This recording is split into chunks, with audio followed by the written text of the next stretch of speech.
आज आहे ना खूप दिवसानंतर परत ती गोष्ट बनवली, काय ते पुढे सांगतेच. त्या अगोदर सकाळी मस्त देवपूजा केली आणि श्रावण सोमवार चालू झालेले आहेत, म्हणजे श्रावण लागलेला आहे. सोमवार तर अजून बाकी आहे यायचा. सो श्रावण लागल्यामुळे मी आज मस्त महादेवाची छान असे अभिषेक करून घेतला. पिंड आहे माझ्याकडे, तर तिचा अभिषेक केला आणि छान असं फूल आलेलं होतं, तर ते फूल देखील वाहून घेतलं. तर मस्त गार्गीची हेअरस्टाईल केली होती, तिला शाळेत सोडून आले होते. आणि रात्रीच्या जेवणात आहे ना आज स्पेशल बनवलेली ती गोष्ट म्हणजे हीच, की मी खूप दिवसानंतर आहे ना आज नान बनवली आणि ती देखील आहे ना गहू आणि मैद्याच्या त्या पिठापासून बनवलेली आहे.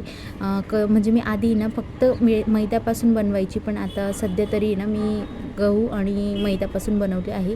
सो मस्त असा बेत होता, पनीरची भाजी होती आणि त्यासोबतच शेवई बनवलेली होती. छान असं मस्त जेवण केलं, भांडी वगैरे वॉश केली आणि छान किचन क्लीन केलं, कारण किचन क्लीन केल्याशिवाय मी झोपतच नाही. सो असा होता माझा आजचा दिवस. Thank you for watching. बाय.